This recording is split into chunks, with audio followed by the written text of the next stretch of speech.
Lahore press club के सालाना election में सहाफियों ने अपने अपने हमायती उम्मीदवारों के लिए वोट हासिल करने के लिए एक दिलचस्प तरीका अपनाया। ये वाकया उस वक्त दिलचस्प सूरत हाल इख्तियार कर गया जब crime reporter city 42 Irfan Malik अपने उम्मीदवार जाहिद चौधरी और क्राइम रिपोर्टर उमर जावेद दुनिया न्यूज अपने उम्मीदवार जाहिद आबिद के लिए क्राइम रिपोर्टर रियाज अवान समा न्यूज और क्राइम रिपोर्टर फरहान अली खान अब तक न्यूज से वोट हासिल कर रहे थे, जिस पर दोनों ने वोटर्स को अपने अपने उम्मीदवारों को वोट डालने के लिए राजी करने की कोशिश की, जिसकी नाकामी पर डॉन अखबार के senior crime reporter Asif Chaudhry ने क्राइम रिपोर्टर्स हमायती और वोटर्स के दरमियान टास्क के जरिए वोट कास्ट करवाने का फैसला करवाया, जो दुनिया न्यूज चैनल के उमर जावेद जीत गए। जबकि याद रहे, अब तक न्यूज चैनल के क्राइम रिपोर्टर फरहान अली खान खुद भी उम्मीदवार थे और अब इलेक्शन जीतकर member governing body Lahore press club बन चुके हैं।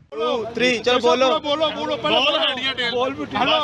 पहले बोलो कि क्या हो क्या रहा है ये वोट डालेंगे रियाज अवान साहब, और ये हम इसको किसके लिए वोट मांग रहे हैं? टास्क क्यों हो रहा है? इनका कैंडिडेट है जाहिद चौधरी और जाहिद आबिद। इनका कैंडिडेट है जाहिद आबिद, तो दोनों पे टाई हो गई है, लिहाजा ये अब और मलिक साहब है सिटी 42। जी बिल्कुल ठीक है जी। तो ये टास्क पे अब टास्क हो रही है, ये वोट डालेंगे। ये आप लेके निकल ना जाइएगा, बस जल्दी कर लें। इसके मुताबिक ये वोट नहीं डालेंगे, इनकी मेंबरशिप कैंसिल। सबको फैसला हो गया। तो कौन सा आपका? सर चालू चांद उमर जावेद, आपको मुबारक हो, वोट आपका हुआ, वोट आपका हुआ। अब आप बताएं, आप बताएं। ये ओहो मैं और देखो